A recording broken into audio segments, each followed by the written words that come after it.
5월 29일 주일 오전 예배를 하나님께 드립니다. 다 함께 찬양하시겠습니다. 내 마음과 정성을 다하여서 218장입니다. 내 마음과 정성을 다하여서 주 너의 하나님을 사랑하라. 내 몸을 아끼고 사랑하듯 형제와 이웃을 사랑하라.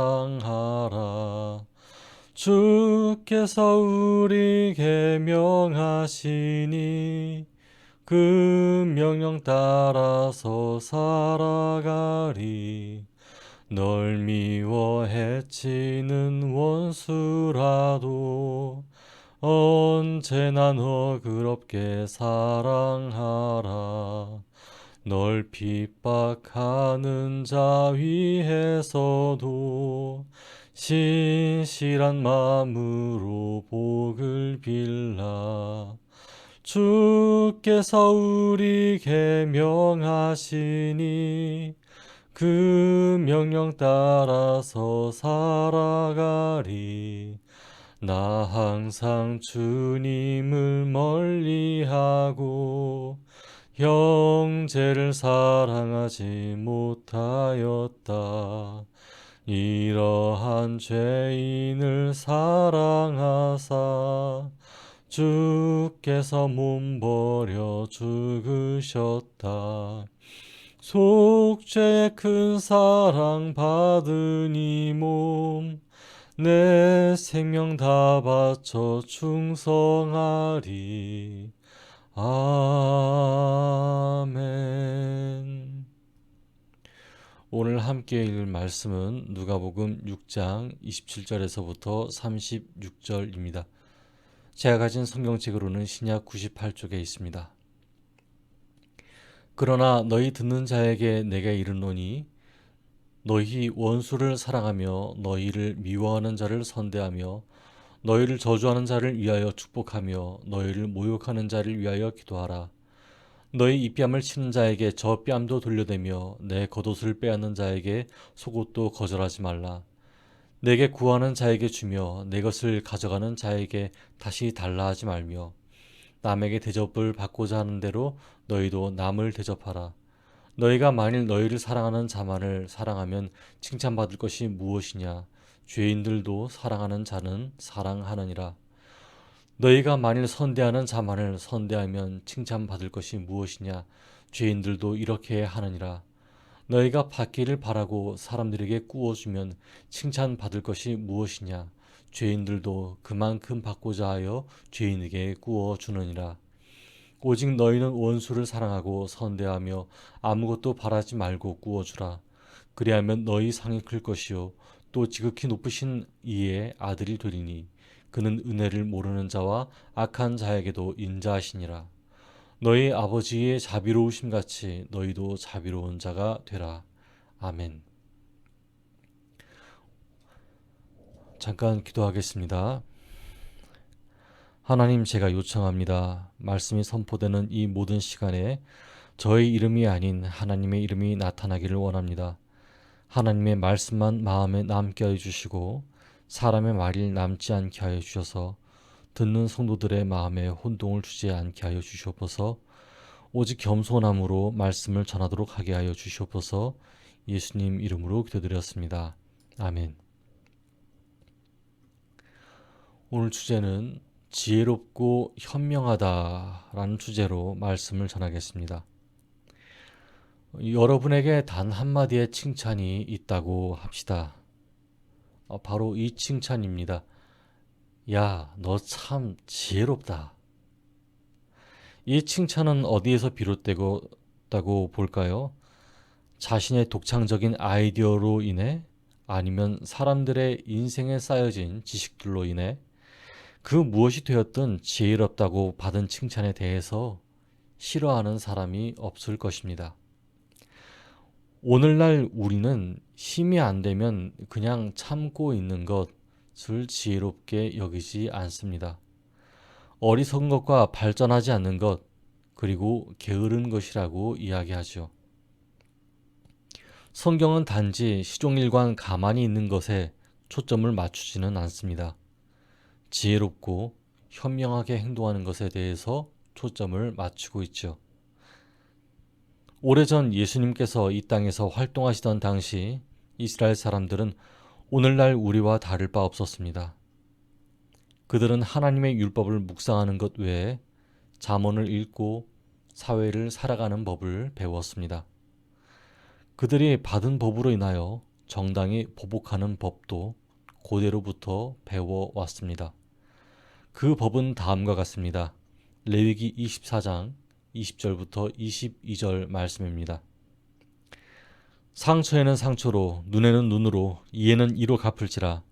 남에게 상해를 입힌 그대로 그에게 그렇게 할 것이며, 짐승을 죽인 자는 그것을 물어줄 것이요, 사람을 죽인 자는 죽일지니, 거류민에게든지 본토인에게든지 그 법을 동일하게 할 것은 나는 너희의 하나님 여호와임이라. 아멘. 이 율법은 받은 상처를 그대로 준다고 해서 동해보복법이라고 불리며 고엘 제도라고 하는 전통에도 명시되어 있습니다. 그래서 억울하게 피살된 사람의 원 하나를 갚아주는 것이 전통이었고, 실수에도 용납이 없었지요. 예를 들어 곡괭이질을 하다가 곡괭이 날이 뽑혀 주변 사람에게 해를 입혀서 그 사람을 죽음 가운데 몰아가게 했다 하면 그 보복의 값을 치러야 했습니다. 생명은 생명으로 갚는다는 보수의 원리에 의한 것이었죠. 단 레위기의 율법은 지나친 정의감에 벌어지는 실수를 막으려고 제정된 법입니다. 복수의 한계를 정한 셈이죠. 당한 것 이상으로 보복하려는 사태를 막기 위한 법입니다. 받은 대로만 돌려주어야지 그 이상은 안 된다는 거예요. 이처럼 하나님의 원뜻이 있음에도 불구하고 사람들은 보복과 전쟁을 부추기는 잔인한 의미로 받아들였습니다. 예수님께서 활동하던 시대에는 보복을 위한 열심당이 있었습니다. 이들은 로마로부터 나라를 되찾고자 무력을 행사하는 것을 정당하게 여긴 사람들이었죠. 그러나 그 열심이 지나쳐서 같은 동포들에게 위협을 가하며 지나친 억압을 주기도 했습니다. 그래서 예수님께서는 오늘 함께한 사람들에게 이와 같이 말씀하십니다.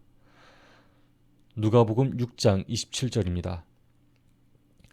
그러나 너희 듣는 자에게 내가 이르노니 너희 원수를 사랑하며 너희를 미워하는 자를 선대하며 너희를 저주하는 자를 위하여 축복하며 너희를 모욕하는 자를 위하여 기도하라. 아멘. 언뜻 보면 이 말씀은 어리석은 사람과 감정 없는 사람으로 살아가라고 이야기하는 것과 같이 느껴집니다. 그러나 감정을 주신 분이 감정 없이 알아가라고 이야기하시겠습니까? 지혜를 주신 분이 어리석게 살아가라고 이야기하는 것일까요? 당시 권세자들은 자신이 보복하고 싶은 사람이 있다면 고엘 제도가 아니라고 할지라도, 열심당원들이 아니라고 할지라도 거짓 증인들을 내세워 보복하고 싶은 사람을 죽음으로 몰아가게 했습니다. 그러므로 보복에 있어서는 더 많은 돈과 더 많은 권력을 얻으려는 움직임이 거세어졌겠죠. 앞으로 자신이 어떤 죽음을 맞이하게 될지 아시는 예수님께서는 제자들이 그런 삶을 살지 않기를 바라셨을 것입니다. 예수님의 죽음을 되갚기 위해 보복심을 불태우는 그런 제자들을 원하시지 않으셨습니다. 그래서 이 문장에 담긴 함축적 의미를 풀어서 써보자면 다음과 같습니다. 악한 마음을 가진 누군가가 너희의 마음을 상하게 하며 마음의 평정을 잃게 한다 할지라도 너희는 그와는 달리 선한 마음으로 그 악한 자에게 대하여서 그가 스스로 깨닫고 뉘우치게 하라. 여러분, 원수를 사랑하라 라는 말이 어려우십니까? 네, 맞습니다. 이것은 어렵습니다. 현대판의 실존인 왼수를 사랑하라는 더 쉽지 않습니다. 자신이 미워하는 사람을 선하게 대하는 것이 쉽습니까? 더욱 잘해주는 것이 쉽습니까? 아니요, 절대적으로 어렵습니다. 그러나 이것은 지혜입니다. 원수를 미워하는 것은 얼마든지 할 수 있습니다. 믿지 않는 사람도 할 수 있습니다.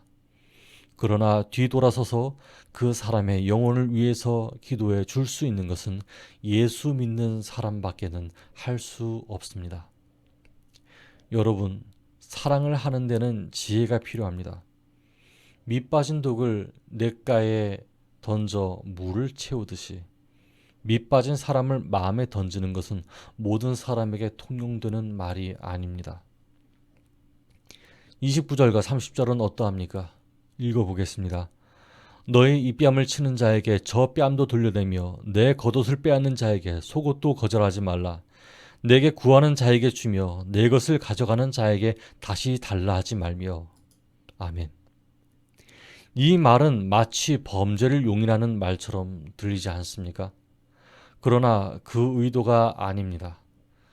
우리는 교회 안에서 범죄를 저지르는 그런 사람들을 많이 보기도 했지만 첫 번에 그 사람을 알지 못합니다.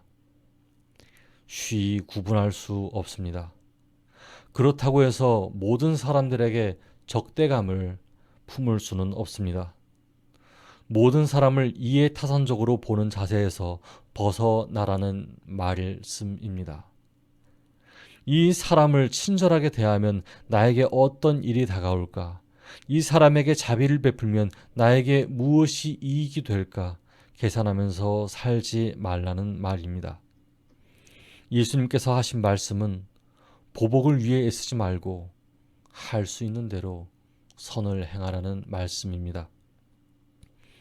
자산이 100원밖에 없는 사람에게 1억을 요구하시는 하나님이 아니시기 때문입니다. 그래서 할 수 있는 대로 선을 행하는 것이 좋습니다. 범죄는 고발해야 합니다. 방화도 신고해야 합니다. 아무리 선을 행해도 고쳐지지 않는 사람은 더러 있습니다. 그러나 전부가 아닙니다. 이것이 우리가 기억해야 할 것입니다. 하나님께 지혜를 구하십시오. 현명함을 구하십시오. 저주하고 모욕하는 자가 변화될 사람인지 변화되지 못할 사람인지 나중에 알게 될 것입니다. 저는 오랫동안 악인의 가스라이팅을 당한 사람 중 하나입니다. 그 가스라이팅을 나중에 알고서도 제게 소중한 사람들을 지키고자 오랜 시간 침묵했습니다. 그렇게 하지 않았다면 말과 힘에 우수한 사람이 어떤 일을 벌일지 몰랐으니까요.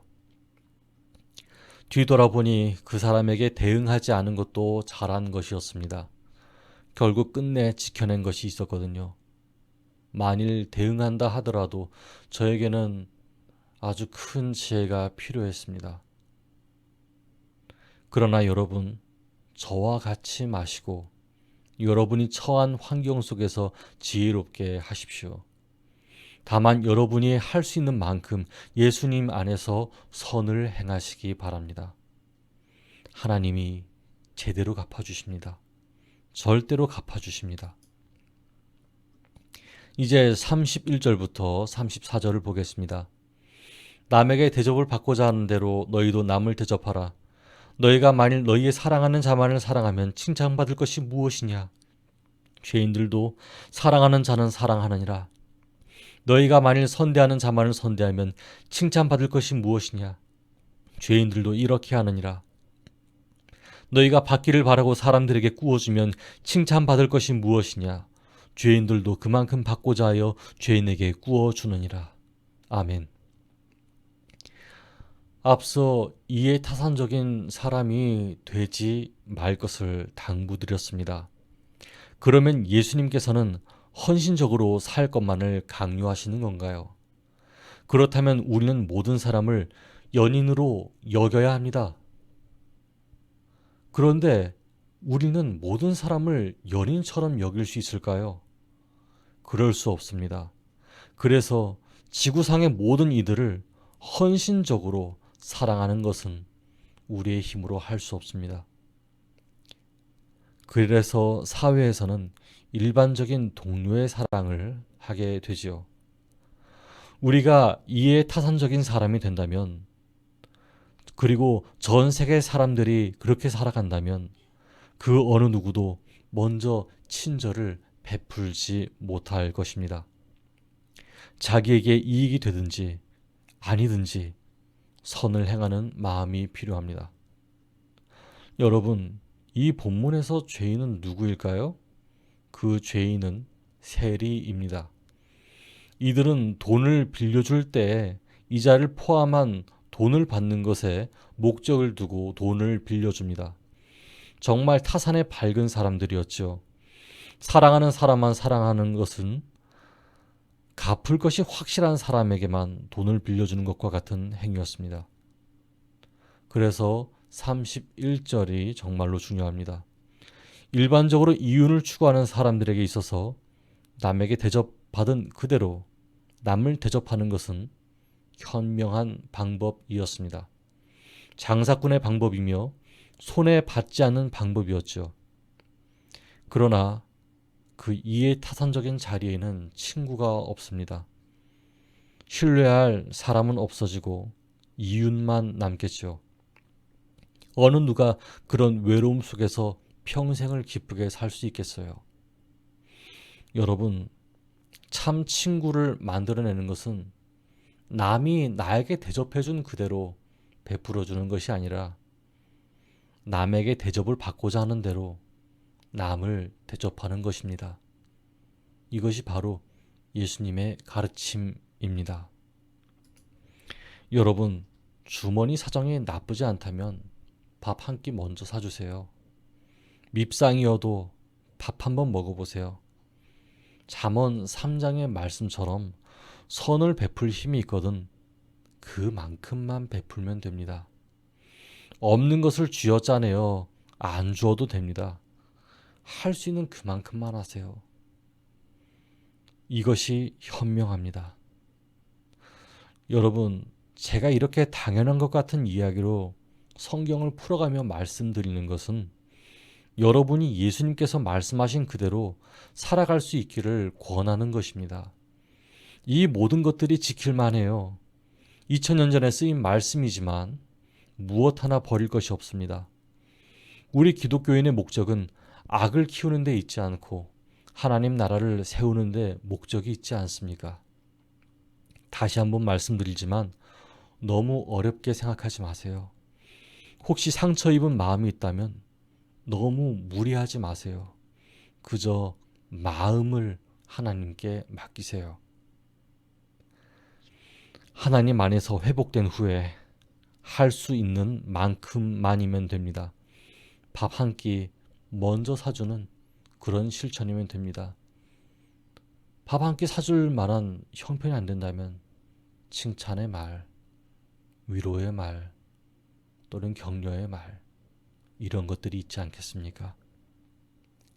여러분, 저는 오랜 과거 속에서 한 사람이 너무 지독하게 미워서 그 사람이 저를 쫓아오는 꿈도 많이 꿨습니다. 높은 분이 저를 피난시켜 주셨어요. 근데 그곳에서도 불면증이 계속 있었던 이유 중 하나가 그 사람 때문이었습니다. 그럴 때 그 원수를 사랑했었냐고요?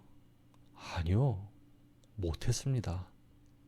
예수님의 명령이었지만 전도사인데도 실천을 못했어요. 그 사람이 스스로 굴레에 떨어졌다고 하는 소식을 들었어도 여전히 못했습니다. 하지만 이제는 그 사람의 영혼을 위해서 다시금 기도할 수 있습니다. 하나님이 진정 살아계시는 것을 알게 되었거든요. 그리고 이제 겨우 회복되었거든요. 여러분, 어렵지 않습니다.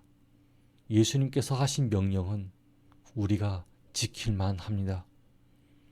우리 모두의 상황을 아시는 예수님께서 저와 여러분을 이해하시고 그리고 함께 해주십니다. 함께 사랑을 실천하는 저와 여러분 되기를 바랍니다. 함께 기도하겠습니다. 하나님 감사합니다. 오늘 우리에게 말씀을 주셨습니다. 이 세상은 지혜롭고 현명한 것을 여기저기서 말하고 있습니다. 반드시 버려야 하는 인간관계, 반드시 없어져야 하는 인간관계 등을 많이 말하고 있습니다. 많은 사람들이 보복의 법을 좋아합니다. 어느 때는 저도 보복의 법에 심취해 있기도 합니다. 그렇지만 예수님의 말씀에 마음을 다잡습니다. 이해 타산을 먼저 생각하지 말게 하여 주시옵소서. 내 이득, 내 이윤, 내 인간관계에 집중하기보다는 하나님께서 기뻐하시는 것이 무엇인지 알게 하여 주시옵소서. 우리가 할 수 있는 만큼 선을 행하겠습니다. 그러나 미움 때문에 마음이 약해져서 그 선도 행하지 못할까 봐 너무나 두렵고 염려가 됩니다. 하나님, 우리의 연약함을 돌아보아 주시고 하나님 안에서 선을 행할 수 있는 저와 성도님들이 되게 하여 주시옵소서. 예수 그리스도의 이름으로 기도드렸습니다. 아멘. 같이 봉헌 기도 드리겠습니다. 여기에는 사회자와 회중이 같이 기도하는 곳인데 여러분들의 목소리가 같이 녹음이 되지 않으므로 제가 사회자와 회중 그리고 다 같이 하는 모든 문구를 읽겠습니다. 하나님, 우리가 헌금을 드립니다. 이 헌금이 쓰여질 때 복음이 전파되기를 원합니다. 이 헌금이 쓰여지는 곳에 평안이 넘쳐나기를 원합니다. 헌금이 허비되는 것 없이 필요한 곳에 사용되게 하시고 헌금이 오용되는 것 없이 정직하게 사용되게 하소서. 하나님의 나라가 오기를 바라며 예수 그리스도 이름으로 기도드렸습니다. 아멘. 함께 주기도문 하겠습니다. 하늘에 계신 우리 아버지여, 아버지의 이름을 거룩하게 하시며 아버지의 뜻이 하늘에서와 같이 땅에서도 이루어지게 하소서. 오늘 우리에게 일용할 양식을 주시고 우리가 우리에게 잘못한 사람을 용서하여 준 것 같이 우리 죄를 용서하여 주시고 우리를 시험에 빠지지 않게 하시고 악에서 구하소서. 하나님의 나라와 하나님의 권세와 하나님의 영광이 영원히 있기 때문입니다. 아멘. 축복합니다. 한 주간도 하나님 사랑 안에 있기를 바랍니다. 다음 시간에 뵙겠습니다.